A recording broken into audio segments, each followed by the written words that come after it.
ఈ సమయం బట్టి ఎంతో వందనాలు తండ్రి. ఈ వేదిక బట్టి ఎంతో వందనాలు. ఎంతో కృషితో తండ్రి సహోదరుడు కుమార్ గారు ఈ వేదికని స్థాపించటమే కాదు, ఎంతో ప్రయాసంతో దాన్ని ముందుకు తీసుకొని వెళ్తున్నారు. దాన్ని బట్టి తండ్రి సార్వత్రిక సంఘము మేలు పొందుతున్నది. నేను కూడా తండ్రి సేవకునిగా, ఉపదేశకునిగా ఈ వేదిక మీద వచ్చి ఉపదేశిస్తూ నేను కూడా ఆశీర్వదించబడుతున్నాను. తండ్రి ఈ సమయంలో వేదిక మీద వచ్చిన ప్రతి వ్యక్తిని మీ చేతులు అప్పచెప్తున్నాం. వాళ్ళు ఈ సమయంలో వేరేదో పనులు చేసుకొని ఉండొచ్చు, కానీ మిమ్మల్ని ఆరాధించుటకు, వాక్యపరంగా ఆత్మికంగా బలపరచబడుటకు ఎంతో మంచి ఉద్దేశంలతో వాళ్ళు వేదిక మీద వచ్చి ఉన్నారు. అందరిని కూడా మీరు తృప్తిపరుస్తున్నారు, దీవిస్తున్నారు, ఆశీర్వదిస్తున్నారని మేము నమ్ముచున్నాము. నిష్ప్రయోజకమైన మీ దీన దాసుని నిల్చోబెట్టి మీ మహిమార్థమై వాడుకుంటున్నారు తండ్రి. దాన్ని బట్టి నేను మిమ్మల్ని స్తుతిస్తున్నాను. ఈ దినం ఈ వేళ ఈ పూట మీరు మా కొరకు ఏర్పరచుకున్న ఆత్మిక పాఠములు మా విశ్వాస నేతలను బయలుపరుస్తారని నమ్ముచు ఈ విన్నపములు మేము యేసుక్రీస్తు పరిశుద్ధమైన వేడుకుంటున్నాం. ఆమేన్, ఆమేన్, ఆమేన్. అయితే ఒక ప్రాముఖ్యమైన సత్యము నేను ప్రతిసారి మీతో పంచుకుంటాను. అది పంచుకొని నేను ముందుకు వెళ్తాను. దేవుడు మనకు అప్పచెప్పిన అన్నిటికంటే ప్రాముఖ్యమైన పరిచర్య ఏమనగా ఆయనను ఆరాధించే పరిచర్య. ఒక జ్ఞాపకం పెట్టుకోండి, ఈ లోకంలో వేరే ముఖ్యమైన పరిచర్యలే ఉన్నాయి కానీ అన్నిటికంటే శ్రేష్టమైనది ఆయనను ఆరాధించే పరిచర్య అని మనం దేన్ని బట్టి చెప్పగలుగుతున్నామంటే, వేరే అన్ని పరిచర్యలు ఈ లోకంకి నిమిత్తమైన పరిచర్యలు. ఏమన్నా ఒక పరిచర్య ఈ లోకంలో ప్రారంభమై పరలోకంలో కూడా కొనసాగుతుందంటే అది ఆయనను ఆరాధించే పరిచర్య. హల్లెలూయా, ప్రైజ్ ది లార్డ్. అయితే నేను మిమ్మల్ని ఒక సింపుల్ ప్రశ్న ఒకటి అడిగేసి ముందుకు వెళ్తాను. పరలోకం చేరిన తర్వాత అక్కడ ఏమైనా స్వస్థపరిచే పరిచర్య ఉంటుందా అండి? ఎవరైనా రోగిలు ఉంటారా? అడుగుతున్నా మిమ్మల్ని. ఉండరు. Praise the Lord. అలాగే ఏమన్నా సువార్త బోధించే పరిచర్య అవసరం పడుతుందా? అక్కడ ఎవరైనా పాపులు ఉంటారా రక్షించుటకు? ఉండరు. మన సమయం అంతా కూడా ఆయనను ఆరాధించటంలోనే మనము గడపబోతున్నాం. అయితే దేవుణ్ణి ఆరాధించే విషయంలో దేవుడు మన జీవితంలో కుమ్మరించిన దీవెనలు బట్టి ఆయనను ఆరాధించడం మంచిదే, కానీ అన్నిటికంటే శ్రేష్టమైన ఆరాధన ఏమై ఉన్నదంటే మన దేవుడు ఏమై ఉన్నాడో దాన్ని బట్టి ఆయనను ఆరాధించడం మనము నేర్చుకోవాలి. ఆయన ఉన్న మంచి గుణముల బట్టి, శ్రేష్టమైన గుణముల బట్టి ఆయనను ఆరాధించడం మనము నేర్చుకోవాలి. ప్రకటన గ్రంథం మనము ధ్యానిస్తుండగా ఒక శ్రేష్టమైన గుణం దేవుంది ఏంటి మనకి మరీ కనిపిస్తుందంటే ఆయన మర్మాలు బయలుపరిచే దేవుడై ఉన్నాడు. సో రాబోయే దినంలో ఏం జరగబోతుందో అంతా కూడా తేటగా చూయించే దేవుడై ఉన్నాడు. దాన్ని బట్టి మనం దేవుని ఆరాధించే బదులమై ఉన్నాం. ఇప్పుడు ఎప్పుడు లెక్కనే స్లైడ్ నెంబర్ 10 మీకు చూపిస్తానండి. ఫౌండేషనల్ వర్స్ ఏంటి? ప్రకటన గ్రంథం మనం సులభంగా అర్థం చేసుకోవాలంటే ఏ వాక్య భాగంని మనం ఆధారం చేసుకొని ముందుకు వెళ్ళాలో నేను ప్రతిసారి చూపిస్తాను. ఎందుకంటే there may be first timers, మొదటిసారి బైబిల్ స్టడీలో పాల్గొనే వాళ్ళు ఉండొచ్చు. వాళ్ళ మేలు కొరకు నేను ఎప్పుడు ఇంట్రొడక్షన్ ఇస్తాను. ప్రకటన గ్రంథంని మనము సులభంగా అర్థం చేసుకోవాలంటే ప్రకటన గ్రంథం 1వ అధ్యాయం 19వ వచనంని మనం ఆధారం చేసుకొని ముందుకు వెళ్ళాలి. అక్కడ యేసుక్రీస్తు ప్రభువారు యోహాన్కి ఏమని ఆజ్ఞాపిస్తున్నారో మనం చూద్దాం.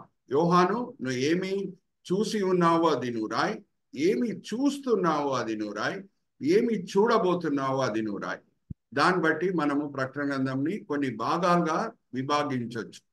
ఏమి ఆల్రెడీ చూసి ఉన్నాడో అది పాస్ట్, ఏమి చూస్తున్నాడో అది ప్రెజెంట్, ఏమి చూడబోతున్నాడో అది ఫ్యూచర్. సో యోహాన్ ఏం చూశాడు? వేరే శిష్యులకి కలగని ధన్యత యోహాన్ చూశాడు. యేసుక్రీస్తు ప్రభువారు శిల్వ పక్కన నించొని యేసుక్రీస్తు ప్రభువారు పలికే 6వ మాట సమాప్తమయ్యేను అనేది ఆయన చూశాడు, విన్నాడు.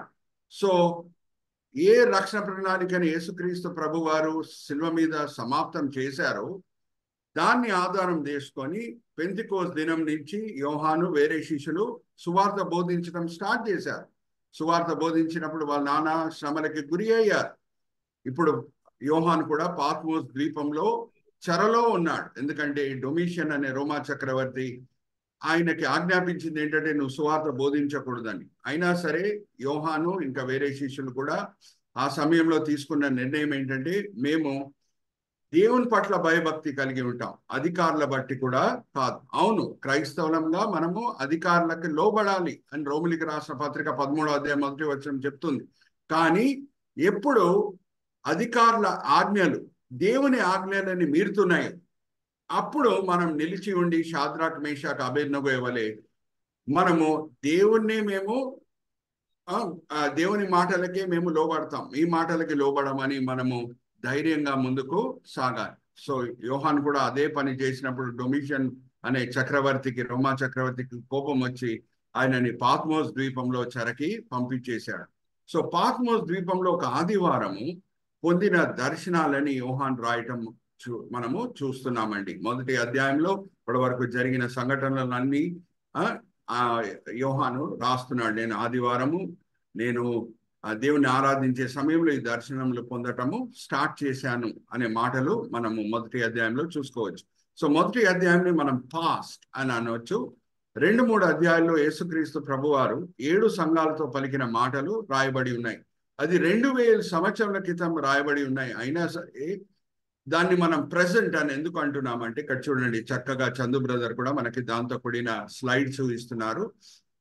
పాస్ట్ వచ్చి మొదటి అధ్యాయం అంటే రక్షణ ప్రణాళిక తో కూడిన కార్యం అంతా కూడా సమాప్తమైంది, సువార్త బోధింపబడుతున్నది, యోహాన్ పాత్మోస్ ద్వీపంలో ఉన్నాడు. సో మొదటి అధ్యాయాన్ని మనం పాస్ట్ అని అంటాం. బ్రదర్ పాస్ట్ మీద కర్సర్ పెట్టి చూపించండి. Very good, thank you brother. అలాగే 2-3 అధ్యాయాల్ని మనం ప్రెసెంట్ అని అంటాం. అంటే ఏ యుగంలో మనం ఉన్నామో దాంతో కూడిన మాటలు. అరే 2000 సంవత్సరాల క్రితము యేసుక్రీస్తు ప్రభువారు 7 సంఘాలతో మాట్లాడారు కదా, మరి దాన్ని మనం ప్రెసెంట్ అని ఎలాగనొచ్చు అని ఒక ప్రశ్న ఏర్పడవచ్చు మన మనసులో.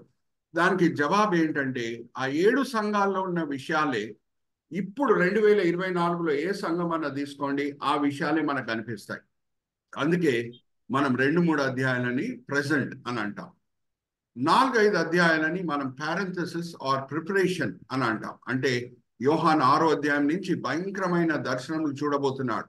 సో మానసికంగా ఆత్మికంగా దేవుడు 4-5 అధ్యాయాల్లో యోహానికి కొన్ని దర్శనములని చూపించి ఆయనని సిద్ధపరుస్తున్నారు.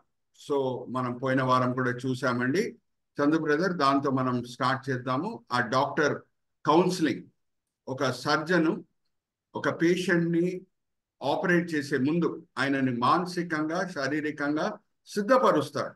అన్ని పారామీటర్స్ కరెక్ట్గా ఉంటేనే సర్జరీ అవుతుంది. బీపీ కంట్రోల్లో ఉందా, షుగర్ కంట్రోల్లో ఉందా, ఇంకా అదే కాకుండా మానసికంగా ఈ డాక్టర్ ఈ పేషెంట్ సిద్ధపడాడా ఆపరేషన్ కొరకు, ఈ జాగ్రత్తలు పాటించిన తర్వాతనే డాక్టర్ గారు సర్జరీ చేస్తారు. సో దాంతో కూడిన స్లైడ్ మనం చూద్దామండి. చందు బ్రదర్ మనకు చూపిస్తున్నారు చూడండి.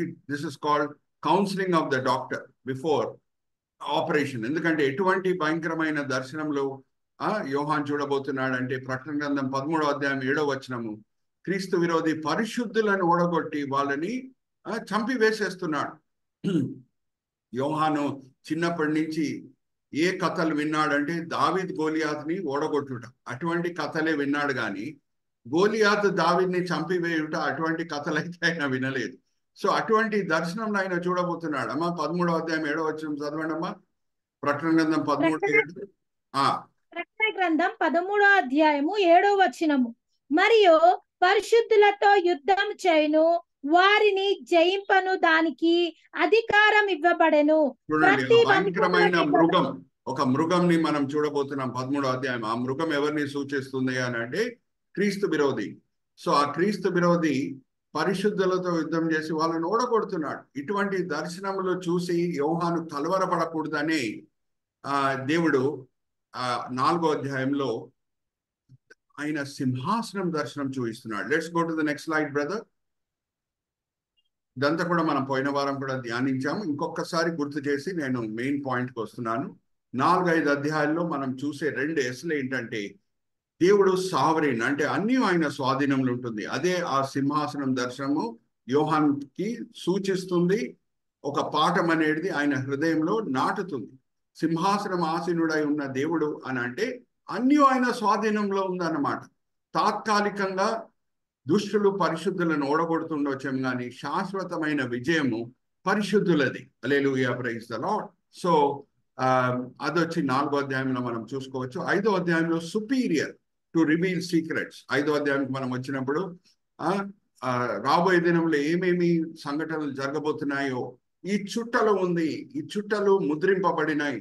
ఈ ముద్ర విప్పుటకు ఎవరికి అధికారం ఉంది అని అంటే, ఎవరికి అక్కడ కనిపిస్తలేదో ఆ శక్తి అన్న అధికారం అన్న ఎవరికి ఉన్నట్టు మనకు అనిపిస్తలేదు. వధించబడిన ఒక గొర్రె పిల్ల ముందుకు వస్తుంది. హల్లెలూయా, ప్రైజ్ ది లార్డ్. ఆ గొర్రె పిల్లని యేసు, ఆ వధించబడిన గొర్రె పిల్ల ఆ చుట్టలను విప్పినప్పుడు రాబోయే దినంలో ఏమేమి జరగబోతుందో అంతా కూడా దేవుడు యోహానికి బయలుపరుస్తున్నాడు. సో సావరెన్ అండ్ సుపీరియర్, ఈ రెండు సబ్ హెడింగ్స్ మనం తీసుకొని 4-5 అధ్యాయాలని మనం అర్థం చేసుకోవడానికి ప్రయత్నిస్తాం. ఇంకా ఈ 4-5 అధ్యాయాల్లో మనకి త్రిత్వం కూడా కనిపిస్తుందని నేను మీతో పంచుకున్నాను. త్రిత్వం ఎలా కనిపిస్తుందని అంటే, సింహాసనం ఆసీనుడై ఉన్న దేవుడు పరమ తండ్రి, ఆయన సింహాసనం ముందున్న దీపస్తంభం చూడండి, చక్కగా చందు బ్రదర్ కూడా మనకు చూపిస్తున్నారు. నేను ఇజ్రాయెల్కి వెళ్ళినప్పుడు తీసుకొని వచ్చిన దీపస్తంభం అండి ఇది. చూడండి, ఇది పరిశుద్ధాత్మని సూచిస్తుంది. అప్పుడప్పుడు మనము 7 అంతుల ఆత్మతో దేవుడు మిమ్మల్ని దీవించును గాక అని అంటారు. ఆ 7 అంతులు అనేది ఎక్కడుంది అనేది నేను పోయిన వారం కూడా నేను చదివించాను సహోదరి జయంతితో, మరి చదివిస్తున్నాను. ఇది చూడండి, ఇది ఇజ్రాయెల్ దేశం నుంచి నేను తీసుకొని వచ్చిన దీపస్తంభం. ఓకే, యెషయా గ్రంథం 11వ అధ్యాయం 2వ వచనం చదవడమా. ఇక్కడ చూడండి, ఆ దీపస్తంభం ఎలాగా ఆ ప్రత్యక్ష గుడారంలో దేవుడు మోషే ద్వారా చేయించాడు, అది పరిశుద్ధాత్మ దేవుణ్ణి సూచిస్తుంది. చదవమా 11వ అధ్యాయం 2వ వచనం. యెషయా గ్రంథము 11వ అధ్యాయము 2వ వచనము. యెహోవా ఆత్మ జ్ఞాన వివేకములకు ఆధారమగు ఆత్మ. మొదట్లో మధ్యలో ఉన్న బ్రాంచ్ ఆర్ మధ్యలో ఉన్న భాగము, అది సహోదరి చదివిన మాటలతో అది మనం కనెక్ట్ చేసుకోవచ్చు. యెహోవా ఆత్మ మధ్యలో ఉంది చూడండి, యెహోవా ఆత్మ. Okay, next. ఆధారమగు ఆత్మ, ఆలోచన బలములకు ఆధారమగు ఆత్మ. ఆలోచన బలం, ఇక్కడ చూడండి కంటిన్యూయేషన్ ఉంది. ఇక్కడ మీరు చూడండి, ఆలోచన బలం, ఆలోచన బలం కనెక్టెడ్, ఒకే స్వరంతో పలికిన మాటలు అది. Hallelujah, praise the lord. Are you understand ఎందుకు ఇట్లాగుంది మెనోరా? అది నేను మీకు చూపిస్తున్నాను. ఇజ్రాయెల్ దేశం నుంచి నేను తీసుకొని వచ్చిన దీపస్తంభం ఇది. ఒకే స్వరంతో ఆలోచన బలం, ఆలోచన తర్వాత బలము అట్లా లేదు. మరి చెప్తున్నా, ఆ వాక్య భాగం మీరు చదివేటప్పుడు సహోదరి జయంతి మీరు గమనించారనుకుంటా, ఆలోచన బలం అనే ఒకే స్వరంతో సహోదరి పలికింది. అందుకే ఇక్కడ కనెక్షన్ చూడండి ఎలాగుందో, ఆలోచన బలం, ఆలోచన తర్వాత బలము అలా లేదు, ఆలోచన బలం. So there is a connection. Okay, తర్వాత నెక్స్ట్ వచనం చదవమ్మా, నెక్స్ట్ మాట చదువు. తెలివియు యెహోవా యెడల భయభక్తులు పుట్టించు ఆత్మ. మరి చదవమ్మా.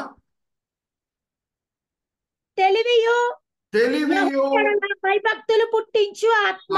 తెలివియు భయభక్తి పుట్టించు ఆత్మ. హల్లెలూయా, ప్రైజ్ ది లార్డ్. తెలివియు భయభక్తి ఒకే స్వరంతో సహోదరి పలుకుతున్నారు చూడండి ప్రతి మాట. ఓకే, మరి ఇంకొకసారి చదవమా, మనము ఇది కరెక్ట్ గా అర్థం చేసుకుందాం. మొదటిగా యెహోవా ఆత్మ, 7 భాగంలో మొదటి భాగము అది యెహోవా ఆత్మ.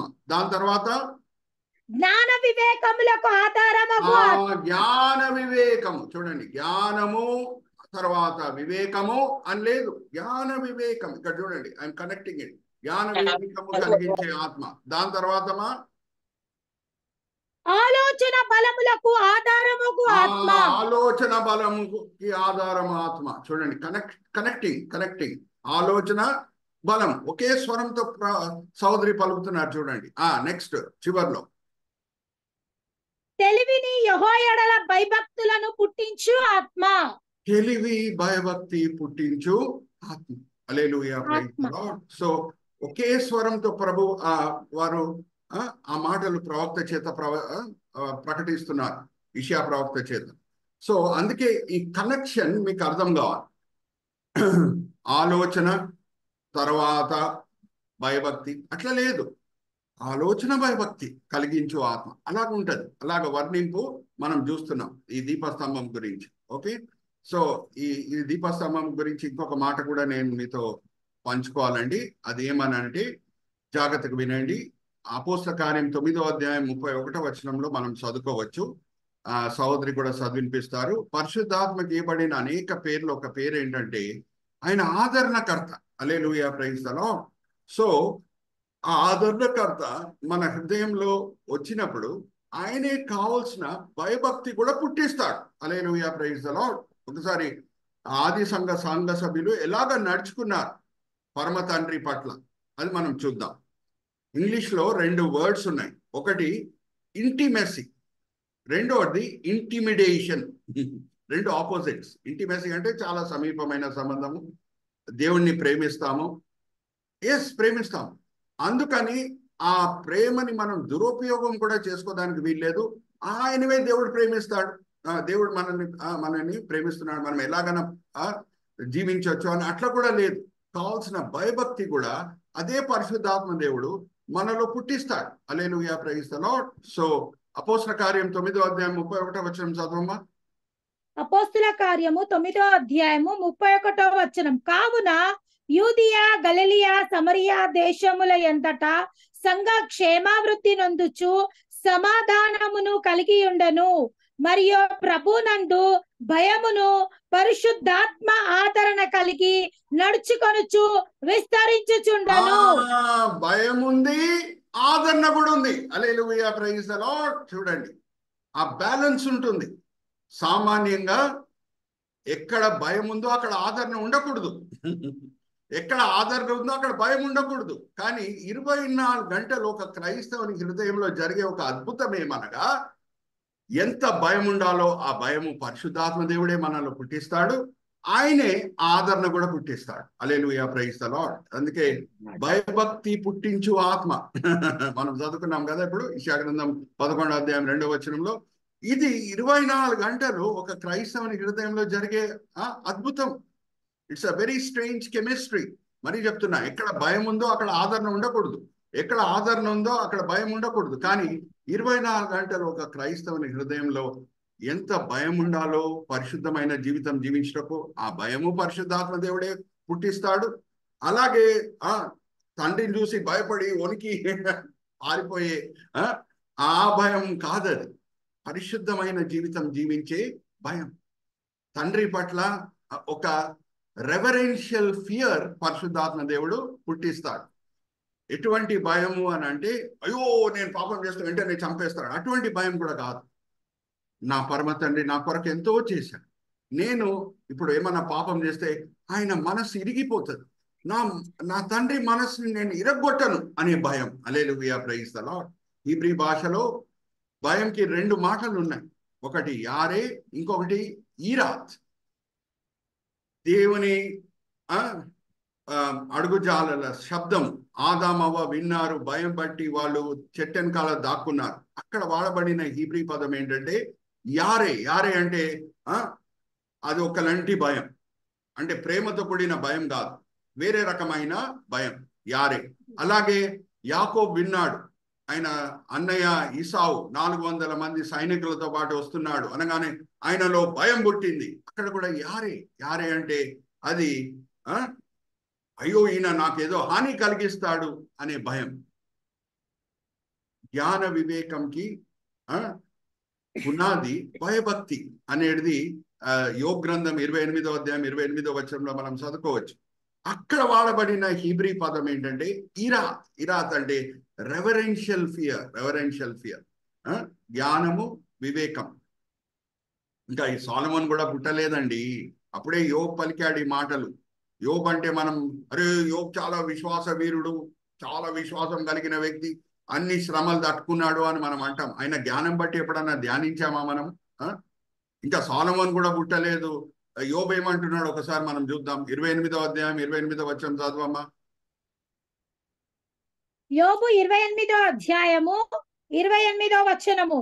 మరియు యెహోవా యందలి భయభక్తులే జ్ఞానమనియు దుష్టత్వమును విడుచుటయే వివేకమనియు ఆయన నరులకు సెలవిచ్చను. దేవుడు యోబుకి జ్ఞానం ఇచ్చాడు. ఇంకా అప్పటికే 5 పుస్తకాలు బైబిల్లో రాయబడలేదు. యోబు ఎప్పుడు జీవించాడు? అబ్రహాం సమయంలో ఆయన జీవించాడు. జాగ్రత్త వినండి. సుమారుగా ఆ సమయంలో బతికాడు. అప్పటికే ఇంకా మోషే పుట్టలేదు, బైబిల్లో 5 పుస్తకాలు కూడా ఇంకా రాయబడలేదు, ఇంకా సొలొమోనే పుట్టలేదు. యోబు పలికిన మాటలు చూడండి. ఎందుకంటే ఆయన దేవుని పట్ల భయభక్తి కలిగి ఉన్నాడు. యోబు భయభక్తి కలిగి ఉన్నాడు అనే మాట దేవుడే ఆయనకు సర్టిఫికేట్ ఇస్తున్నారు. సాతానుడు పరలోకంకి వచ్చినప్పుడు నేను లోకమంతా సంచరించి చూసి వచ్చాను అని చెప్పినప్పుడు దేవుడు పలికిన మాటలు ఏంటి? యోబుని చూసావా, అటువంటి భయభక్తి కలిగిన వ్యక్తి ఎవరు లేరు అని దేవుడు అంటున్నారు. సో అంత భయభక్తి ఉంటే జ్ఞానం లేకుండా ఉంటుందా? హల్లెలూయా, ప్రైజ్ ది లార్డ్. సో యోబు గురించి ఒక దినం నేను విడిగా ఎప్పుడన్నా తర్వాత చెప్తాను. చాలా సార్లు మనం ఏమనుకుంటామంటే, ఓ సొలొమోన్ చాలా జ్ఞాని అండి అని అంటాం. ఓకే, సొలొమోన్ జ్ఞానియే, కానీ చివరి దినంలో భార్య మాటలు విని దేవుడు ఎంతో దీవించాడు. బంగారం, వెండి అన్ని దీవెనలు ఇచ్చాడు. కానీ భార్య మాటలు విని విగ్రహారాధన చేయటం స్టార్ట్ చేశాడు. యోబు అన్నీ పోగొట్టుకొని భార్య వచ్చి నువ్వు దేవుని శపించు, చనిపో అని చెప్పినా సరే దేవుని పట్టుకొని ఉన్నాడు. ఎవరు జ్ఞాని? మీరే చెప్పండి. హల్లెలూయా, ప్రైజ్ ది లార్డ్. యోబా, సొలొమోనా? ఇంకా ఎన్నో విషయాలు ఉన్నాయి యోబు గురించి. ఇది జస్ట్ మామూలు మాటలు నేను మీతో పంచుకుంటున్నాను. ఓకే, సో భయభక్తి పుట్టించు ఆత్మ, ఆయనే ఆదరణ కూడా మన హృదయంలో కలిగించే ఆత్మ. హల్లెలూయా, ప్రైజ్ ది లార్డ్. సో ఇంకొక మాట కూడా నేను మీతో పంచుకొని ముందుకు వెళ్తాను. అదేమనంటే, ఒక క్రైస్తవుని హృదయంలో ఆదరణ ఇంకా భయము రెండు కలిసి ఉంటాయి అనే మాటలు కీర్తనకారుడు ముందే ప్రవచించాడు. ఒకసారి తీయండమ్మా, 2వ అధ్యాయము కీర్తన గ్రంథం 11వ వచనం చదవండి. కీర్తన గ్రంథం 2వ అధ్యాయము 11వ వచనము. భయభక్తులు కలిగి యెహోవాను సేవించుడి,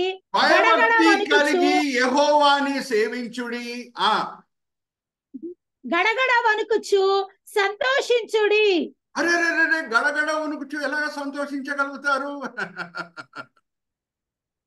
అర్థమైందా?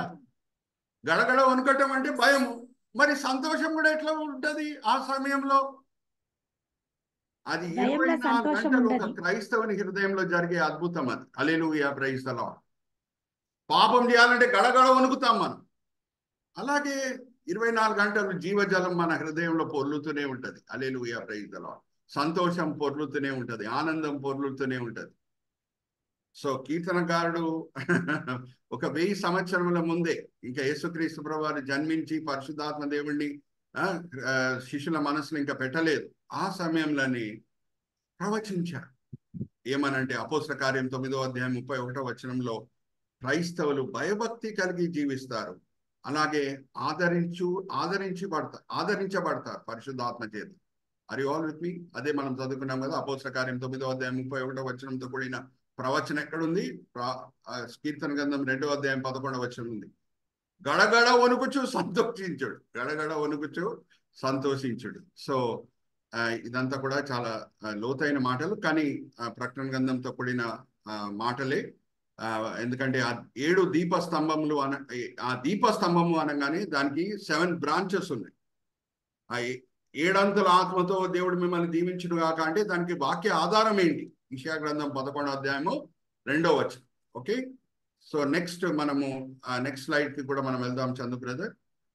దీపస్తంభం ఉంది, దాని తర్వాత 24 పెద్దలు వాళ్ళు కూడా కూర్చొని ఉన్నారు. స్ఫటిక సముద్రం ఉంది.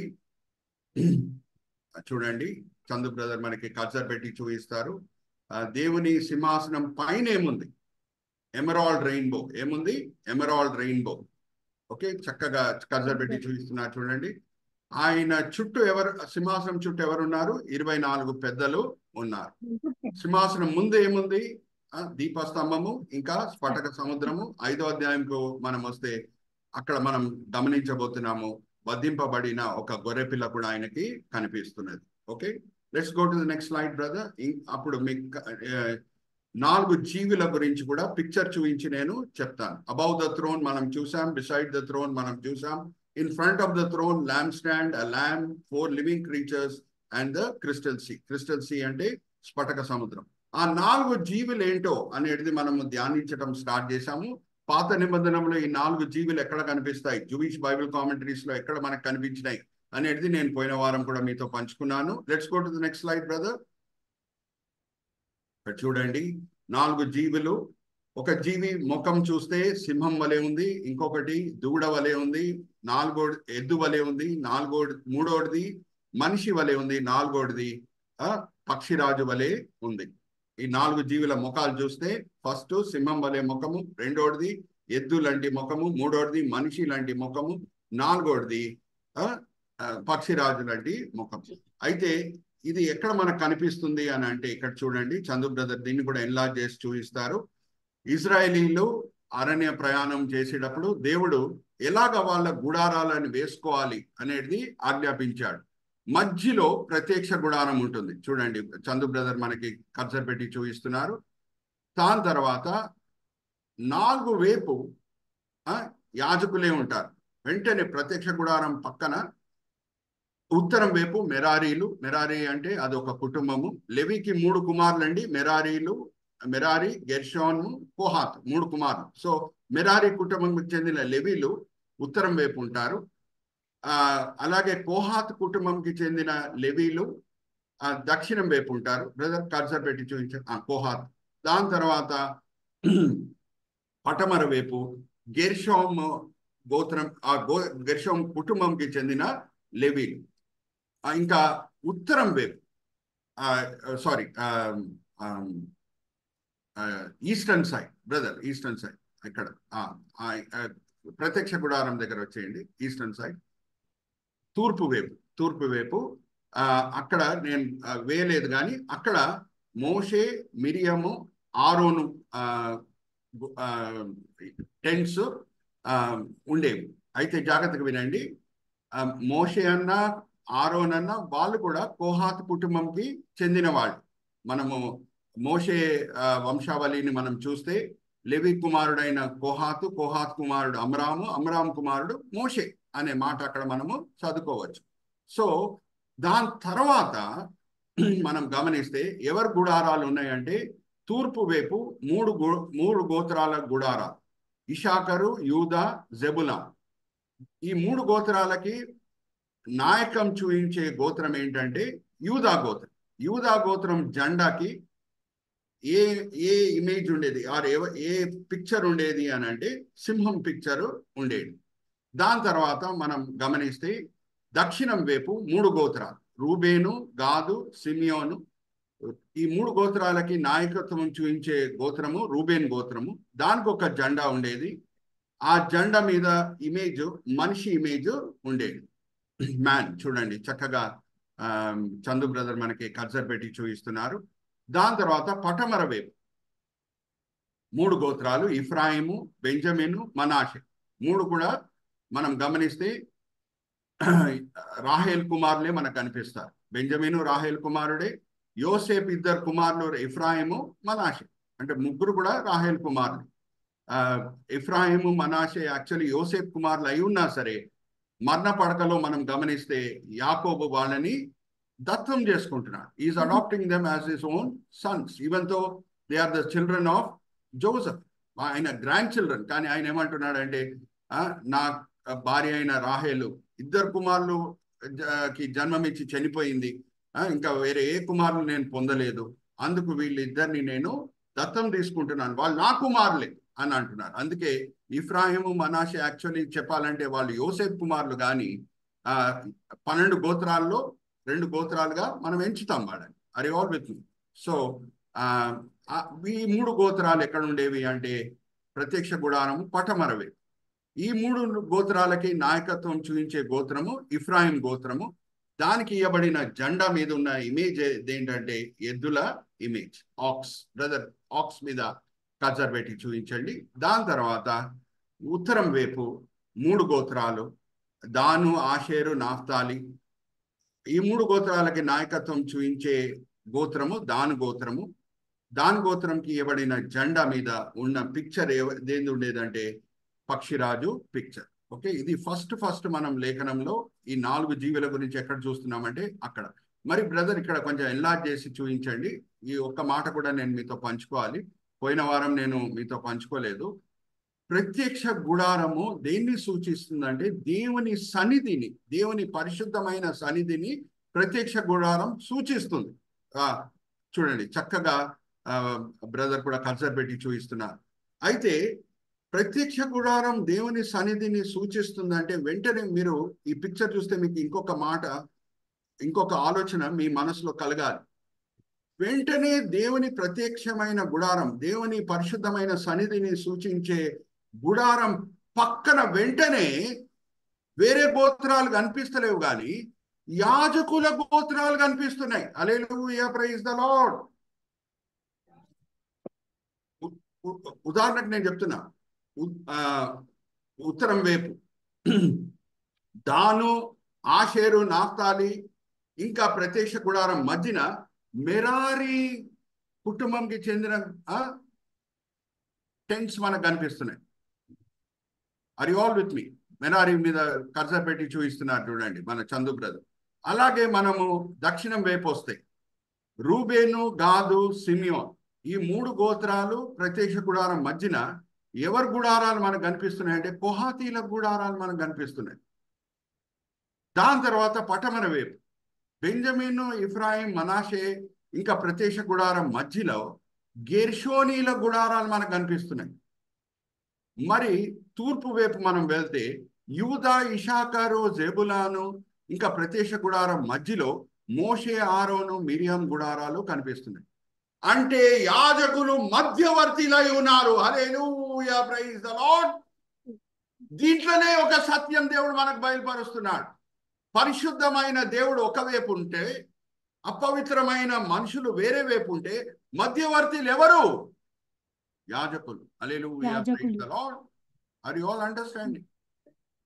అరే ప్రత్యక్ష గుడారం పక్కనే యూదా గోత్రంని దేవుడు తీసుకొని వచ్చేయచ్చు కదా, దాన్ గోత్రంని తీసుకొని వచ్చేయచ్చు కదా, ఇఫ్రాయిం గోత్రంని తీసుకొని వచ్చేయచ్చు కదా, రూబేన్ గోత్రంని తీసుకొని వచ్చేయచ్చు కదా. ఎందుకు మధ్యలో యాజకులను పెడుతున్నాడు? కారణం ఏంటంటే యాజకులు మధ్యవర్తిలై ఉన్నారు. అందుకే యేసుక్రీస్తు ప్రభువారికి ఇవ్వబడిన అనేక పేర్లో ఒక పేరు ఏంటంటే ఆయన మన ప్రధాన యాజకుడు. హల్లెలూయా, ప్రైజ్ ది లార్డ్. ఆయన మన ప్రధాన యాజకుడు. పరిశుద్ధమైన దేవుడు ఇటువైపు ఉంటే, అపవిత్రమైన మానవులు ఇటువైపు ఉంటే, మధ్యవర్తిగా యేసుక్రీస్తు ప్రభువారు మధ్యలో నించొని ఉన్నారు. Are you all with me? So ఇది నేను పోయిన వారం మీతో పంచుకోలేదు, అందుకే వివరంగా నేను ఈ విషయాలన్నీ కూడా ఈసారి మీకు తెలియజేస్తున్నాను. ఎందుకు యాజకుల గుడారాలు వెంటనే పక్కనే ప్రత్యక్ష గుడారం పక్కన ఉంది అని అంటే వాళ్ళు మధ్యవర్తులు కాబట్టి. ఓకే, దాని తర్వాత ఇదంతా కూడా మనం చూసామండి. నెక్స్ట్ స్లైడ్ మనం వెళ్దాం. ఎలాగ వాళ్ళు నడుచుకొని వెళ్ళేవారు అనేది మనము సంఖ్యాకాండం 10వ అధ్యాయం 14వ వచనం నుంచి 28వ వచనం వరకు మనం చదువుకోవచ్చు. మొదటిగా యూదా గోత్రం నడుచుకొని వెళ్తుంది. యూదా గోత్రంని వెంబడించే 2 గోత్రాలు ఇషాకరు, జెబులాను. దాని తర్వాత మెరారీలు, గెర్షోమీలు ప్రత్యక్ష గుడారంతో కూడిన వేరే వస్తువులని ఎద్దుల బండిలో వాళ్ళు తీసుకొని వెళ్ళేవారు. దాని తర్వాత రూబేను, సిమియోను, గాద్ ఈ 3 గోత్రాలు నడుచుకొని వచ్చేవి. దాని తర్వాత కొహాతీలు వాళ్ళు నిబంధన మందసంని మోసుకొని నడుచుకొని వచ్చేవారు. ఇక్కడ నేను నెక్స్ట్ పిక్చర్ చూపించే ముందు ఈ కొహాతీల మీద కర్సర్ పెట్టమని రిక్వెస్ట్ చేస్తున్నాను. మన చందు బ్రదర్ని చక్కగా కర్సర్ పెట్టి చూపిస్తున్నారు చూడండి. కొహాతీలకి దేవుడిచ్చిన ఆజ్ఞ ఏంటంటే నిబంధన మందసంని వాళ్ళు భుజం మీదే మోయాలి. దేని మీద మోయాలి? భుజం మీదే మోయాలి. జాగ్రత్తగా వినండి. దావీదు ఒక పొరపాటు చేశాడు. ఆయన రాజు అయిన తర్వాత నిబంధన మందసంని ఎద్దుల బండిలో తీసుకొని వచ్చాడు. అది దేవునికి అస్సలు నచ్చలేదు. అందుకే దేవుని ఉగ్రత ఆ సమయంలో ఇజ్రాయెల్ దేశం మీద వచ్చింది. జ్ఞాపకం పెట్టుకోండి. కొహాతీలే నిబంధన మందసంని మోయాలి. ఇప్పుడు నిబంధన మందసము, ఈ మాట చాలా ఇంపార్టెంట్ మాట అండి, జాగ్రత్తగా వినండి. నేను ఒక ప్రశ్న అడిగి ముందుకు వెళ్తున్నాను. అదేమనగా దేవుడు యూదుల మధ్యన నిబంధన ఉంది అని సూచించే ఫర్నిచర్ ఏంటి, వస్తువు ఏంటి చెప్పండి? దేవుడు యూదులు వాళ్ళ మధ్య నిబంధన ఉంది కదా. సీనాయి కొండ దగ్గర దేవుడు నిబంధనతో కూడిన సంబంధం వాళ్ళతో ఏర్పరచుకున్నారు ఆజ్ఞలు ఇచ్చి. సో దేవుడు యూదుల మధ్యన నిబంధన ఉంది అని సూచించే వస్తువు ఏంటి? నిబంధన మందసం. వెరీ గుడ్, నిబంధన మందసం, రైట్ ఆన్సర్. మందసమే. ఆర్ యు ఆల్ విత్ మీ?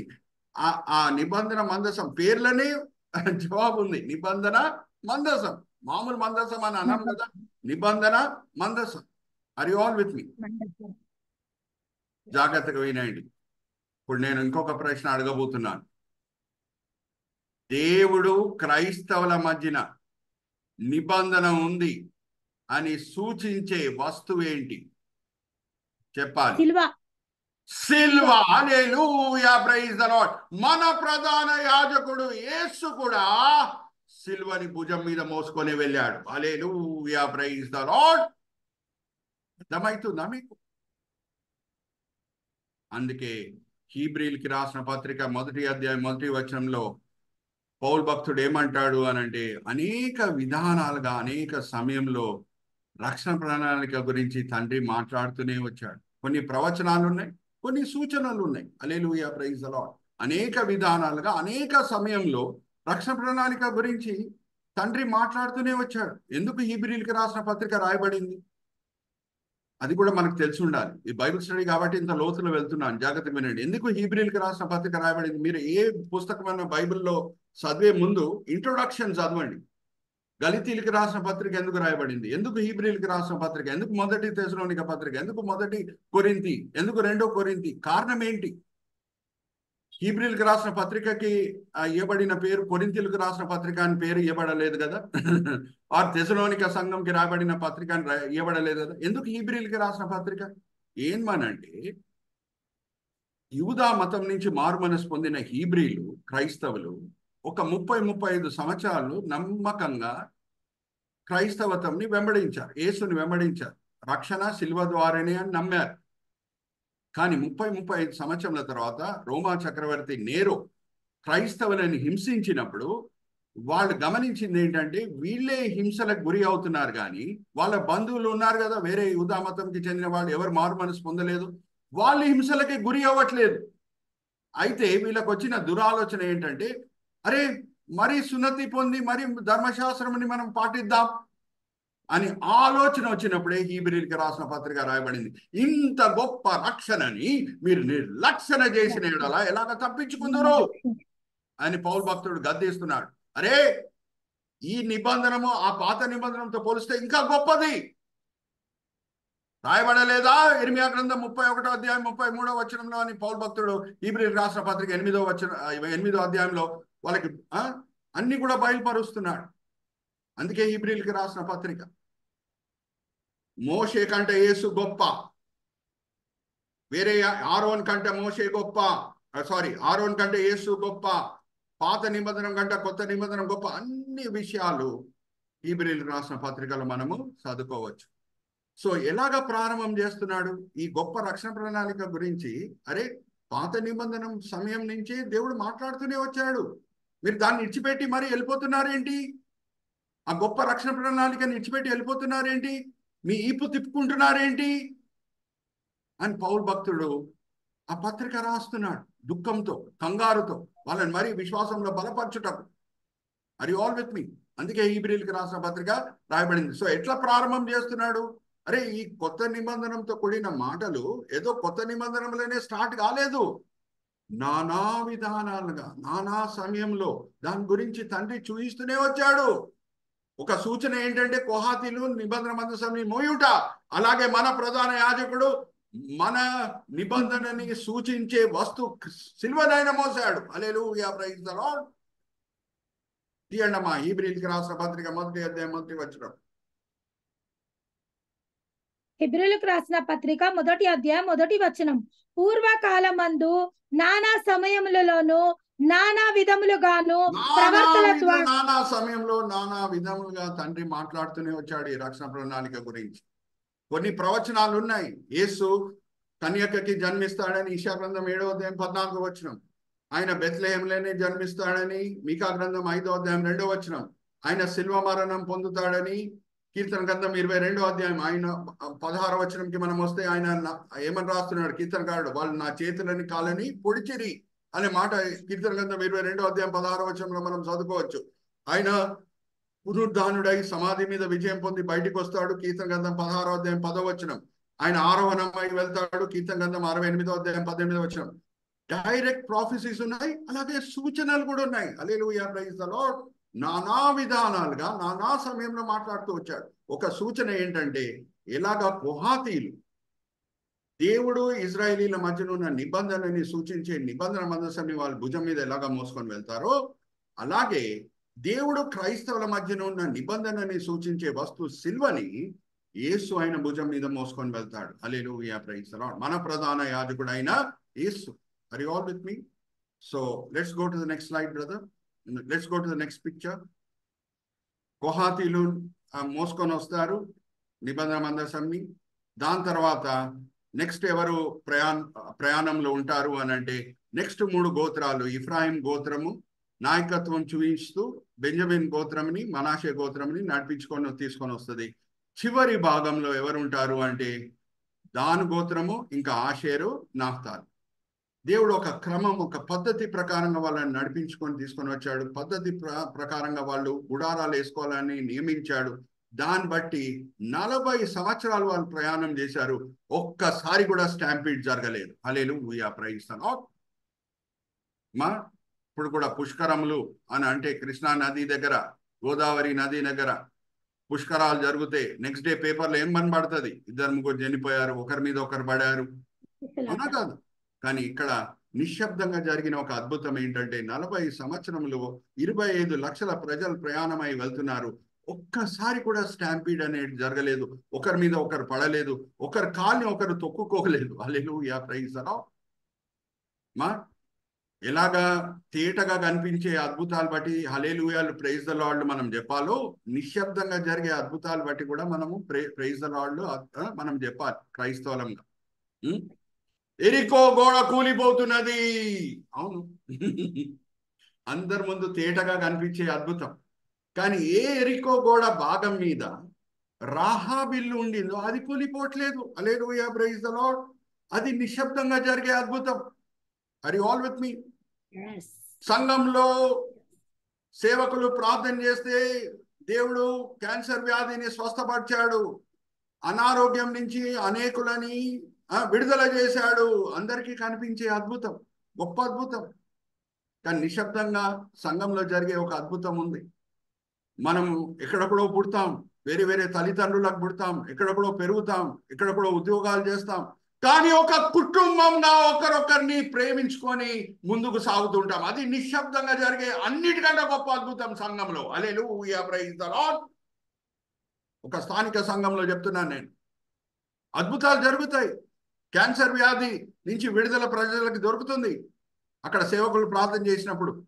అది తేటగా కనిపించే అద్భుతం. కానీ దానికంటే గొప్ప అద్భుతం, నిశ్శబ్దంగా జరిగే అద్భుతం ఏంటి? ఒక స్థానిక సంఘంలో అరే వేరే వేరే తల్లిదండ్రులకు పుట్టినోళ్ళు, ఒకే స్కూల్కి వెళ్ళామమ్మా మనం అందరం? కాదు కదా. ఒకే కాలేజీలో చదువుకున్నామా? కాదు. ఒకే ఉద్యోగంలో ఉన్నామా? కాదు. ఎన్నో వ్యత్యాసాలు ఉన్నా సరే ఒక స్థానిక సంఘంలో క్రైస్తవులు సహోదరుల వల్లే ఒకరొకరిని ప్రేమించుకొని ముందుకు సాగుతారు. చూడండి, అది అన్నిటికంటే గొప్ప అద్భుతము, నిశ్శబ్దంగా జరిగే అద్భుతము. అది ఎందుకు వీలవుతుందంటే, పరిశుద్ధాత్మ దేవుడు క్రైస్తవుల హృదయంలో ప్రేమ కుమ్మరిస్తాడు. హల్లెలూయా, ప్రైజ్ ది లార్డ్. బైబిల్ ఏం చెప్తుంది? ప్రేమ ఇస్తాడని ఉందా, కుమ్మరిస్తాడని ఉందా? తీయండి, రోమిలికి రాసిన పత్రిక 5వ అధ్యాయం 5వ వచనం. పరిశుద్ధాత్మ దేవుడు క్రైస్తవుల హృదయంలో తోడు క్రైస్తవుల పట్ల ప్రేమ పుట్టిస్తాడా లేకపోతే కుమ్మరిస్తాడా?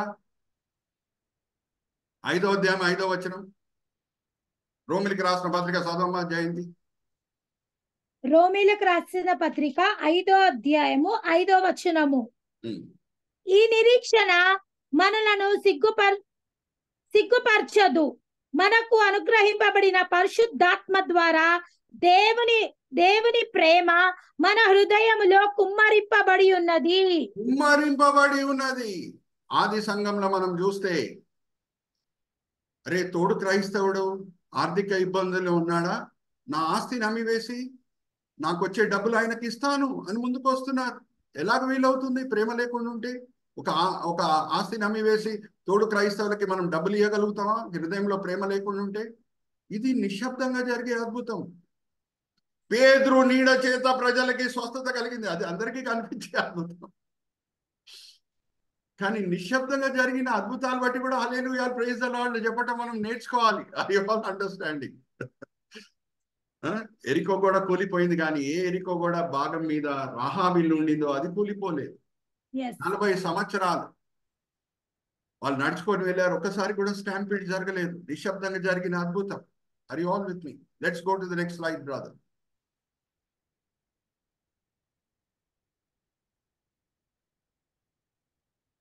ఇక్కడ చూడండి, వులెన్ ఐటమ్స్ అంటే ఏది వుల్తో తయారు చేసినాయో అది గెర్షోనీలు తీసుకొని ఎద్దుల బండిలో తీసుకొని వెళ్ళేవారు.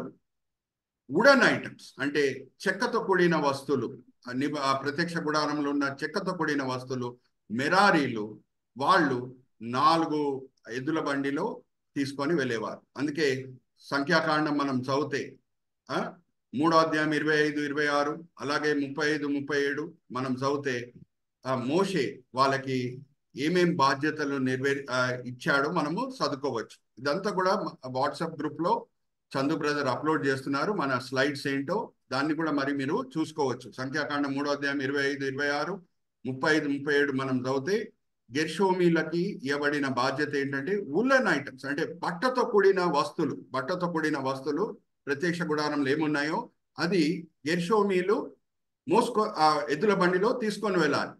అలాగే చెక్కతో కూడిన వస్తువులు అది మెరారీలు దేంట్లో తీసుకొని వెళ్ళాలంటే వాళ్ళు కూడా ఎద్దుల బండిలో తీసుకొని వెళ్ళాలి. ఇప్పుడు నేను మిమ్మల్ని ఒక సింపుల్ క్వశ్చన్ అడుగుతున్నాను. దేవుడంతా సర్వజ్ఞాని ఎవరు లేరు కదా. Hallelujah praise the lord. Brother, let's look at that slide only. బట్టతో కూడిన వస్తువులు ఎక్కువ వెయిట్ ఉంటుందా? చెక్కతో కూడిన వస్తువుల వెయిట్ ఎక్కువ ఉంటుందా? చెక్క. Hallelujah praise the Lord. అందుకే మెరారీలకి 4 కార్ట్స్, ఇక్కడ చూడండి 4 బండిలు, 8 ఎద్దులు. గెర్షోమీలకి 2 బండిలు, 4 ఎద్దులు. Are you all understanding? Amazing, is it not? అక్కడ కూడా చూడండి దేవుని జ్ఞానం. ఈ స్లైడ్ దాటి నేను వెళ్ళిపోవచ్చు. మనం అందరం బైబిల్ స్టడీలో ఎందుకు పాల్గొంటున్నామంటే మన దేవుడు ఎంత గొప్ప దేవుడు అని గ్రహించి ఆయనను ఆరాధించుట, మన హృదయంలో ఆయన పట్ల ప్రేమని, విశ్వాసంని, నిరీక్షణని నూతన పరుచుకుంటుట. అందుకే బైబిల్ స్టడీ. నేను నెక్స్ట్ స్లైడ్కి వెళ్ళిపోవచ్చు. ఎందుకు ఆగి ఈ వివరాలన్నీ కూడా నేను వర్ణిస్తున్నాను? ఎందుకు ఇంత లోతులో వెళ్తున్నాను? మన దేవుడు ఎంత గొప్ప దేవుడు అనేది మనము గ్రహించాలి. వులెన్ ఐటమ్స్ అంత బరువు అయినవి కావు. అందుకు 2 బండిలు, 4 ఎద్దులు. అంటే ప్రతి బండికి 2 ఎద్దులు ఉంటాయి. మరి చెక్కతో కూడిన వస్తువులు, ప్రత్యక్ష గుడారంలో ఉన్న చెక్కతో కూడిన వస్తువులకి ఎవరు బాధ్యత తీసుకోవాలి? దాన్ని తీసుకొని వెళ్ళటంకి మెరారీ. అది భారం, దాని వెయిట్ ఎక్కువ ఉంటుంది కాబట్టి 4 బండిలు, 8 ఎద్దులు. అంటే ప్రతి బండికి 2 ఎద్దులు. జ్ఞాపకం పెట్టుకోండి. ఇజ్రాయెల్ సమాజంలో మనం చూస్తే, జాగ్రత్తగా వినండి, ఇది చాలా ప్రాముఖ్యమైన సత్యం. ఇజ్రాయెల్ సమాజంలో మనం గమనిస్తే వాళ్ళు వ్యవసాయం చేసినప్పుడు వారు వస్తువులు ఒక చోట నుంచి ఇంకో చోటకి తీసుకొని వెళ్ళిన సమయంలో ఎప్పుడు 2 ఎద్దులని వాడతారు. వ్యవసాయం టైంలో కూడా 2 ఎద్దులు. అంటే ఒకే ఎద్దు మీద అంత భారము పడకూడదు. దేవుడు కనికరించే దేవుడు. ఒకే ఎద్దు మీద అంత భారం పడకూడదని వ్యవసాయం చేసేటప్పుడు కూడా 2 ఎద్దులని వాడతారు. అలాగే ప్రయాణం అప్పుడు, ట్రాన్స్పోర్టేషన్ అప్పుడు కూడా 2 ఎద్దులని వాడతారు, ఏమన్నా మోసుకొని వెళ్ళాలి అని అంటే. ఆర్ యు ఆల్ విత్ మీ? దేవుడు కనికరించే దేవుడు. ఈ మాటలు మనం లోతులో వెళ్తే జాగ్రత్తగా వినండి. కాడి భారం మోయి వారులారా నా యొద్దకి రండి అని యేసు చెప్పాడా? మత్తయి సువార్త 11వ అధ్యాయం 28, 29 చదువుదామా? సహోదరి జయంతితో చదివిద్దామా? భారం మోయి వారులారా నా యొద్దకి రండి, నేనిచ్చే భారము సులభమైనది. ఒక్కసారి చదవండి. మత్తయి సువార్త 11వ అధ్యాయం 28, 29. మత్తయి అధ్యాయం 11వ అధ్యాయము 23వ వచనము. 28, 29 అమ్మా. 28వ వచనము. ప్రయాసపడి భారము మోసుకొనుచు సమస్త జనులారా నా యొద్దకు రండి, నేను మీకు విశ్రాంతి కలగజేతును. కంటిన్యూ. నేను సాత్వికుడను, దీన మనస్సు గలవాడను కనుక మీ మీద నా కాడి ఎత్తుకొని నా యొద్ద నేర్చుకొనుడి, అప్పుడు మీ ప్రాణములకు విశ్రాంతి దొరుకును. ఏలయనగా నా కాడి సులువుగాను నా భారము తేలికగాను ఉన్నవి. హల్లెలూయా, ప్రైజ్ ది లార్డ్. అయితే మనం ఇప్పుడు ఇజ్రాయెల్ దేశంలో 2 ఎద్దులు ఎప్పుడు మోయాలి అని చెప్పాను కదా. మనము కాడి, యేసు ఇచ్చిన కాడి మోస్తున్నాము అని అంటే మనం ఒక్కరమే కాదు, మన పక్కన యేసు నించొని నడుచుకొని ఇంకొక పాటు ఆయన కూడా మోసుకొని వెళ్తాడు. Hallelujah, praise the Lord. ఎటువంటి రక్షకుడు మనం కలిగి ఉన్నామో మీకు అర్థమవుతుందా? Are you all understanding? Amazing. అరే మనం ఒక్కడమే మోయాలి అని ఆయన కోరుకోడు. పక్కన నించొని ఒక భాగం ఆయన భుజం మీద పెట్టుకుంటాడు. హల్లెలూయా, ప్రైజ్ ది లార్డ్. యేసుని క్రైస్తవులని విడిదీయడానికి వీల్లేదమ్మా, జాగ్రత్త వినండి. యేసుని క్రైస్తవులని విడిదీయడానికి వీల్లేదు. 4 బీస్ ఉన్నాయి, జ్ఞాపకం పెట్టుకోండి. If you are the branches, he's the vine. మనం తీగలమై ఉంటే ఆయన ద్రాక్షావళి అయి ఉన్నాడు. 2వ B, if you are the bride, he's the bridegroom. మనం పెళ్లి కుమార్తె అయి ఉంటే ఆయన పెళ్లి కుమారుడు అయి ఉన్నాడు. 3వ బి, if you are the body, he is the head. మనము శరీరమై ఉంటే ఆయన శిరస్సు అయి ఉన్నాడు. 4వది, if you are the building, he is the cornerstone. మనం కట్టడై ఉంటే ఆయన మూలరాయి అయి ఉన్నాడు. మన మధ్యనున్న సమీపమైన సంబంధము ఎటువంటిది అంటే యేసుది మనది, విడిదీయడానికి వీల్లేదు. కాడి ఒక భారము మన భుజం మీద ఉంటే ఇంకొక భాగము ఆయన భుజం మీద ఉంటుంది. దమస్కీ రోడ్లో జాగ్రత్తగా వినండి, సౌలు ఇంకా పౌలు అవ్వలేదు. క్రైస్తవులని హింసించుటకు యెరూషలేం నుంచి బయలుదేరాడు. ఆయన గురి ఏంటంటే దమస్కీ పట్టణంకి వెళ్ళి అక్కడ ఉన్న క్రైస్తవులని హింసించాలని. యేసు దర్శించి అడిగిన ప్రశ్న ఏంటి? కళ్ళలో నీళ్ళు వచ్చేస్తాయి. సౌలా సౌలా, క్రైస్తవులను నువ్వు ఎందుకు హింసిస్తున్నావు అని అడగట్లేదు. నా శిష్యులను ఎందుకు హింసిస్తున్నావు అని అడగట్లేదు. సౌలా సౌలా, నన్ను ఎందుకు హింసిస్తున్నావు? హల్లెలూయా, ప్రైజ్ ది లార్డ్. ఒక్కడు దుష్టుడు వచ్చి కొరడా దెబ్బలతో క్రైస్తవులను కొడితే దాని నొప్పిని యేసు కూడా అనుభవిస్తాడు. హల్లెలూయా, ప్రైజ్ ది లార్డ్. అర్థమవుతుందా అండి? ఎటువంటి రక్షకుడు మనం కలిగి ఉన్నాము, ఎటువంటి దేవుడు మనం కలిగి ఉన్నాము. అడగొచ్చు కదా సౌల్ని, సౌలా సౌలా, క్రైస్తవులను ఎందుకు హింసిస్తున్నావు అంటే లాజికల్లీ రాంగా? కాదు, క్రైస్తవులను హింసించుటకే కదా బయలుదేరాడు సౌలు. నా శిష్యులను ఎందుకు హింసిస్తున్నావు అని కూడా అడగొచ్చు కదా. కానీ ఏ ప్రశ్న అడుగుతున్నాడు? తీయమ్మ 9వ అధ్యాయం 6వ వచనం, అపోస్తల కార్యం. అడిగిన ప్రశ్న ఏంటి? 4వ వచనం నుంచి చదవమ్మా. అపోస్తల కార్యం 9వ అధ్యాయం. అపోస్తల కార్యం 9వ అధ్యాయము 4వ వచనము. అప్పుడు నేల మీద పడి, సౌలా సౌలా, నీవేళ నన్ను హింసించుచున్నావని తనతో ఒక స్వరము పలుకుట వినెను. హల్లెలూయా, ప్రైజ్ ది లార్డ్. సౌలా సౌలా, నువ్వు నన్నెందుకు హింసిస్తున్నావు? కొరడా దెబ్బలు ఎవరికి కొడుతున్నాడు? సౌలు, క్రైస్తవులకి. కానీ నొప్పి అనుభవించేది క్రైస్తవులు మాత్రమేనా? కాదు, యేసు కూడా. ఆర్ యు ఆల్ విత్ మీ? అటువంటి దేవుడు మనం కలిగి ఉన్నాం.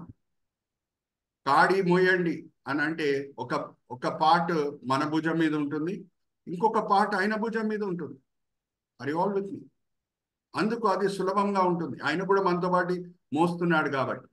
అంత ప్రేమించే దేవుడై ఉన్నాడు, అంత ప్రేమించే రక్షకుడై ఉన్నాడు. Are you all with me? Chandu brother, let's go to the next slide.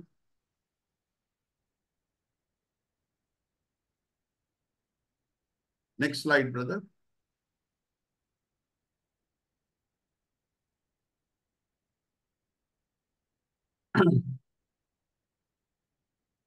సంఖ్యాకాండం 10వ అధ్యాయంకి మనం వస్తే 2 బూరలు వెండి బూరలని మీరు తయారు చేసుకోండి అని దేవుడు ఆజ్ఞాపిస్తున్నాడు. ఆ బూరల సైన్ కూడా ఎలాగంటే 2 బూరలను ఊదితే కాంగ్రిగేషన్ గ్యాదర్స్. బ్రదర్ ఒకసారి కన్సర్ పెట్టి చూపించండి. ట్రంపెట్స్ ఆ పేజ్ ఉంది చూడండి, ఆ లెటర్. బోత్ రెండు ఊదితే full congregation has to gather. ఒకటే ఊదితే ఓన్లీ గోత్రాల నాయకులు గ్యాదర్ కావాలి. అలాగే first alarm camps on the east setup. యూదా, నెక్స్ట్ జెబులాన్, ఇషకారు బయలుదేరి వెళ్ళాలి ఆ బూర ఊదినప్పుడు. దాని తర్వాత second alarm camps on the south set out. దాని తర్వాత యుద్ధ సమయంలో కూడా ఆ బూరలని వాడాలి. దాని తర్వాత ప్రత్యక్ష గుడారంలో బర్ంట్ ఆఫరింగ్, పీస్ ఆఫరింగ్ ఇచ్చేటప్పుడు కూడా ఆ బూరలని వాడాలి. ఇంత లోతులో నేను వెళ్ళి చెప్తున్నానండి. అంటే జస్ట్ ఆ 4 జీవులు కనిపించినాయని చెప్పేసి నేను వెళ్ళిపోవచ్చు, 5వ అధ్యాయానికి నేను వెళ్ళిపోవచ్చు. కానీ ఆ 4 జీవులు ఎక్కడ కనిపించాయి మొదట్లో? ఎందుకు ఆ ఫ్లాగ్స్కి ఆ పిక్చర్స్ వచ్చినాయి? ఆ ఫ్లాగ్స్ ఎందుకు వాడబడినాయి? ఎలాగ వాళ్ళు నడుచుకొని వెళ్ళేవారు? అన్ని వివరాలు నేను మీతో పంచుకున్నాను. ఎందుకంటే మన దేవుడు ఎంత గొప్ప దేవుడు అని మనము ఈ బైబిల్ స్టడీ చేత తెలుసుకోవాలి, గ్రహించాలి. మన హృదయంలో ప్రభువారి పట్ల రుణము, ప్రేమ నూతన పరచబడాలి. Are you all with me? Next slide కూడా మనం వెళ్దాము. ఇది ఆల్రెడీ నేను మీతో పంచుకున్నాను. యేసు ఎలాగా క్రైస్తవులు అలాగే దేవుని మధ్యన ఉన్న నిబంధనని సూచించే సిలువని మోస్తున్నారు, అలాగే పాత నిబంధనలో దేవుడు యూదులు మధ్యనున్న నిబంధనని సూచించే నిబంధన మందసంని కొహాతీలు మోసేవారు. Are you all with me? So ఇది మనం జ్ఞాపకం పెట్టుకోవాలి. ఇంకా చాలాసార్లు నెక్స్ట్ స్లైడ్ మనం వెళ్దాం. చాలాసార్లు మనం ఏమనుకుంటామంటే యేసుక్రీస్తు ప్రభువారు దావీదు కుమారుడు కదా, యూదా గోత్రంకి చెందిన వ్యక్తి అని అనుకుంటాం. అవునా? ఓన్లీ యూదా గోత్రంకి చెందిన వ్యక్తి అయినా యేసు? లూకాసు వార్త ఎలాగా రాయబడింది అని అంటే అన్ని పరిశోధించి నేను రాస్తున్నానని డాక్టర్ గారు చెప్తారు. చూడండి, డాక్టర్ కదా. పేషెంట్ ఎవరన్నా డాక్టర్ గారి దగ్గర వస్తే సిటీ స్కాన్ చేయిస్తాడు, ఎక్స్రే చేయిస్తాడు, ఎంఆర్ఐ చేయిస్తాడు, తర్వాతనే ఆయన ప్రిస్క్రిప్షన్ ఇస్తాడు. అన్ని జాగ్రత్తలు పాటిస్తాడు కదా. మార్క్స్ వార్తలో ఏం లేదో, మత్తయి వార్తలో ఏం లేదో మనకు లూకాసు వార్తలో కనిపిస్తుంది. Are you all understanding? So ఎలాగ ప్రారంభం చేస్తాడు? జకర్యా అనే యాజకుడు, దాని తర్వాత ఆయన భార్య ఎలిజబెత్ ఆరోను వంశస్థురాలు. అలా ప్రారంభం చేస్తున్నాడా? అవునా కదా? తెలుసు మీకు అందరికీ. దాని తర్వాత గాబ్రియేలు మరియాకి కనిపించినప్పుడు, మరియమ్మ నేను గర్భవతి ఎలాగవుతాను, నేను కన్యకని కదా అని అన్నప్పుడు దేవునికి ఇది కూడా అసాధ్యం కాదని చెప్పి నీ బంధురాలైన ఎలిజబెత్ వృద్ధాపంలో గర్భం ధరించలేదా అని అడుగుతాడు. హల్లెలూయా, ప్రైజ్ ది లార్డ్. బంధురాలంట ఉందా? అలాగే చూద్దామా? చదవండి. లూకాసు వార్త 1వ అధ్యాయము 34 నుంచి చదవమ్మా. 34 నుంచి 39. లూకాసు వార్త 1వ అధ్యాయము 34 వచనంలో నుంచి. అందుకు మరియా, నేను పురుషుని ఎరగని దానినే, ఇది ఎలాగూ జరుగునని దూతతో అనగా, దూత పరిశుద్ధాత్మ నీ మీదికి వచ్చెను, సర్వోన్నతుని శక్తి నిన్ను కమ్ముకొనును గనుక పుట్టబాబు శిశువు పరిశుద్ధుడై దేవుని కుమారుడనబడును.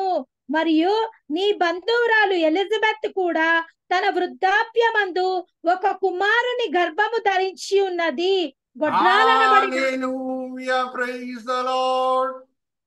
కొన్ని దినముల తర్వాత నజరేత్ గ్రామంలో ఉన్న మరియా, ఉత్తరం వైపు ఉన్న మరియా దక్షిణం వైపు యెరూషలేముకు వస్తున్నది.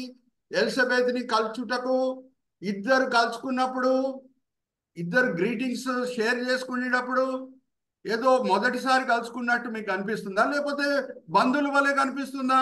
అడుగుతున్నా మిమ్మల్ని, చెప్పండి. బంధువులు. హల్లెలూయా, ప్రైజ్ ద లార్డ్. అందుకే 2 వంశావళిలు మనము లేఖనంలో చదువుకోవచ్చు. మత్తయి సువార్తలో యేసుక్రీస్తు ప్రభువారు ఆయన రాజువు యాజకుడు అనే మాట ప్రవచించబడింది, అది నెరవేర్చబడాలి. జకర్యా గ్రంథం 6వ అధ్యాయం 12, 13 చదవమ్మా. యేసులో ఉన్న ప్రత్యేకత ఏంటి? ఆయన మెల్కీసెదెకు క్రమంకి చెందిన యాజకుడు. మెల్కీసెదెకు రాజు, యాజకుడు. అవునా కదా? అబ్రాహాము ఆయనకి దశమ భాగం కూడా ఇస్తాడు. మెల్కీసెదెకు మామూలు ఓన్లీ యాజకుడా? కాదు, రాజు, యాజకుడు. యాజకుడు, రాజు. సో అటువంటి మెస్సయ్యని నేను పంపిస్తాను, అటువంటి రక్షకుడిని నేను పంపిస్తాను అని జకర్యా గ్రంథం 6వ అధ్యాయం 12, 13 చదవమ్మా.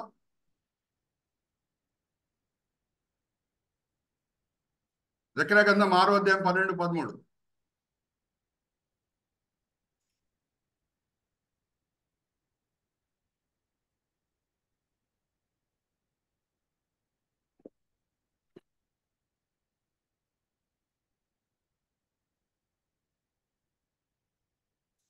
జకర్యా గ్రంథం 6వ అధ్యాయం జకర్యా 6వ అధ్యాయము 12, 13.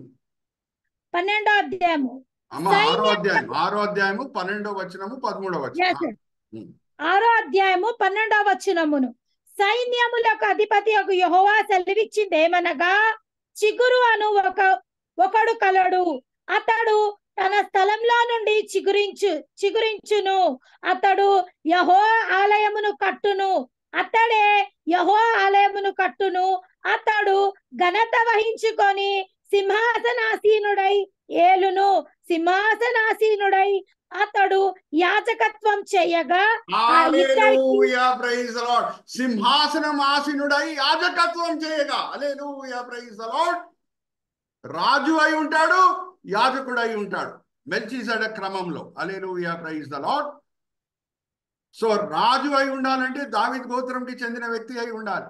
మత్తయి సువార్తలో మనం చూస్తే వంశావళి అంతా కూడా మనం గమనిస్తే దావీదు వంశావళిలో యేసు పుట్టారనేది మనకి రుజువుపరచబడుతుంది. కానీ లూకా సువార్తకు మనం వస్తే యోసేపు తండ్రి పేరు హేలీ అని ఉంటది. లూకా సువార్తకు మనం వస్తే అక్కడ వంశావళిలో వ్యత్యాసం వచ్చేస్తుంది. దావీద్ కుమారుడు సొలొమోన్ అని మత్తయి సువార్తలు ఉంటే దావీద్ కుమారుడు నాతాన్ అని వచ్చేస్తుంది అక్కడ. ఓకే, దాని తర్వాత హేలీకి పుట్టిన యోసేపు అని వస్తుంది. హేలీ ఎవరు అనంటే ఆయన యూదా గోత్రంకి చెందిన వ్యక్తి అయి ఉన్నా సరే యాజకుల వంశంకి చెందిన ఎలిజబెత్ సహోదరిని ఆయన పెళ్లి చేసుకున్నాడు. హేలీకి ఓన్లీ కుమార్తెలు పుట్టారు. యూదుల సమాజంలో ఉన్న ఒక నియమం ఏంటంటే, ఒక తండ్రికి ఓన్లీ కుమార్తెలే పుడితే అందరికంటే పెద్ద అల్లుడు కుమారుని స్థానము తీసుకుంటాడు. Hallelujah, praise the lord. Are you all understand? హేలీ కుమారుడు యోసేపు అంటే ఆయన యాక్చువల్లీ అల్లుడు. హేలీ కుమారుడు యోసేపు అని లూకా సువార్తలో ఉంటుంది, ఆయన అల్లుడు. ఎందుకంటే వేరే అందరు కూడా ఆయనకి కూతుర్లే. అందరికంటే వయసులో పెద్దున్న అల్లుడు కుమారుని స్థానము తీసుకుంటాడు. సో హేలీ ఎవరిని పెళ్లి చేసుకున్నాడు? ఎలిజబెత్ సహోదరి ఆయనని పెళ్లి చేసుకున్నాడు. ఆ సహోదరికి పుట్టిన కూతురే మరియా. హల్లెలూయా, ప్రైజ్ ది లార్డ్. సో యేసుక్రీస్తు ప్రభువారి శరీరంలో రాజులతో కూడిన రక్తమే కాదు, యాజకులతో కూడిన రక్తం కూడా ఉంది. Hallelujah, praise the lord. Hallelujah, praise the lord. అర్థమవుతుందా అమ్మా? మన దేవుడు మర్మాలు బయటపరిచే దేవుడు అని చెప్పిన కదా మొదట్లోనే. ఎన్నోసార్లు మనం చదువుతాం, గాబ్రియల్ కనిపించాను, మరియాతో మాట్లాడాను, కానీ ఆ మాట మీద మనము ఫోకస్ చేశామా? నీ బంధురాలైన ఎలిజబెత్. సో యేసుక్రీస్తు ప్రభువారి శరీరంలో రాజులతో కూడిన రక్తమే కాదమ్మా, యాజకులతో కూడిన రక్తం కూడా ఉంది. Are you all understand? ఆయన రాజ్యంని పరిపాలిస్తూ యాజకత్వం కూడా చేయును. Are you all? సో అందుకు ఆయనకి సిల్వ మోయుటకు దేవుడు క్రైస్తవుల మధ్య ఉన్న నిబంధనని సూచించే పరిశుద్ధమైన వస్తు సిల్వని మోయుటకు ఆయనకి కొహాతీలకు ఎలాగ అధికారం ఉందో ఈయనకు కూడా అధికారము ఉన్నది. ఆర్ యు ఆల్ విత్ మీ? ఇంకా లోతైన మర్మాలు సిల్వతో కూడినవి నేను మీతో పంచుకుంటాను వచ్చే వారము. ఆల్రెడీ 9:20 అవుతుంది. 20 minutes మనం దాటి వెళ్ళిపోయాము. అయినా సరే దేవుని వాక్యము చుంటే తేనె దారు కంట మధురమైనది. రాత్రంతా కూడా నేను ఉపదేశిస్తుండొచ్చు, మీకు బోరు కొట్టదు, నాకు బోరు కొట్టదు. అయినా సరే మీకు కూడా పనులు ఉన్నాయి, నాకు కూడా పనులు ఉన్నాయి. ఇక్కడ నేను ముగిస్తున్నాను. ఆ సిల్వ ఎందుకు యేసు మోసేటట్టు తండ్రి చేశాడు, అది కూడా నేను వచ్చే వారం మీతో పంచుకుంటాను. ఓకే, చిన్న ప్రార్థన చేసి నేను ఫ్లోర్ కుమార్ గారికి అప్పచెప్తాను. తండ్రి, ఈ సమయం బట్టి ఎంతో వందనాలు తండ్రి, ఈ వేదిక బట్టి ఎంతో వందనాలు. ఎంతో కృషితో తండ్రి సహోదరు కుమార్ గారు ఈ వేదికని స్థాపించడమే కాదు, ఎంతో ప్రయాసపడి దాన్ని ముందుకు తీసుకొని వెళ్తున్నారు. దాన్ని బట్టి సార్వత్రిక సంఘం మేలు పొందుతుంది. ఈ బిడ్డలు ఈరోజు 16 మంది ఉన్నారు. వాళ్ళు వేరేదో పనులు చేసుకొని ఉండవచ్చు, కానీ మేము దేవుని ఆరాధించాలి, వాక్యపరంగా ఆత్మికంగా బలపరచబడాలి అని మంచి ఉద్దేశంలతో వాళ్ళు వచ్చి ఉన్నారు. ఆశ కలిగిన ప్రాణంని మీరు తృప్తిపరిచే దేవుడై ఉన్నారు. అందరినీ కూడా మీరు తృప్తిపరుచున్నారని మేము విశ్వసిస్తున్నాం తండ్రి. ఈ బైబిల్ స్టడీ వెనకాల ఉన్న ప్రాముఖ్యమైన గురి ఏంటంటే, మీరు ఎంత గొప్ప దేవుడని గ్రహించి మా హృదయాల్లో మీ పట్ల రుణంని, ప్రేమని నూతనపరచుకోవటమే తండ్రి. రాబోయే దినంలో ఏం జరగబోతుందో అదైతే మీరు మాకు బయలుపరచబోతున్నారు, కానీ దానికంటే ముఖ్యమైన గురి ఏంటంటే మిమ్మల్ని ఆరాధించు. మీరు ఎంత గొప్ప దేవుడని మేము గ్రహించాలి. గ్రహించి మా హృదయంలో మీ పట్ల రుణంని, ప్రేమని నూతనపరచుకోవాలి. అప్పుడే బైబిల్ స్టడీ వెనకాల ఉన్న ముఖ్యమైన ఉద్దేశంని మేము సాధించినట్టు తండ్రి. ఈ బిడ్డలను అందరినీ కూడా మీరు తృప్తిపరచున్నారు, దీవించున్నారు, ఆశీర్వదించున్నారని మేము నమ్ముచున్నాం. నిష్ప్రయోజకమైన మీ దీనదాసుడిని నించోబెట్టి మీ మహిమార్థమై వాడుకున్నారు తండ్రి. దాన్ని బట్టి నేను మిమ్మల్ని స్తుతిస్తున్నాను. ఈ దినం, ఈ వేళ, ఈ పూట మీరు మా కొరకు నేర్పించిన పాఠములు, ఏర్పరిచిన పాఠములు తండ్రి, మేము ఏమేమి విన్నామో అది మా దగ్గరే దాచిపెట్టుకోకుండా తోడు క్రైస్తవులతో కూడా పంచుకునేటట్లు మీ కృప చూపించండి. అలాగే ఏమేం పాఠాలు మీరు మాకు వ్యక్తిగతంగా నేర్పించారు, ఆ పాఠాలని మా క్రైస్తవ జీవితంలో అమలుపరిచేటట్లు కూడా మీ కృప చూపించండి. ఈ విన్నపములు మేము యేసుక్రీస్తు పరిశుద్ధమైన నామములో వేడుకుంటున్నాం. ఆమేన్, ఆమేన్, ఆమేన్.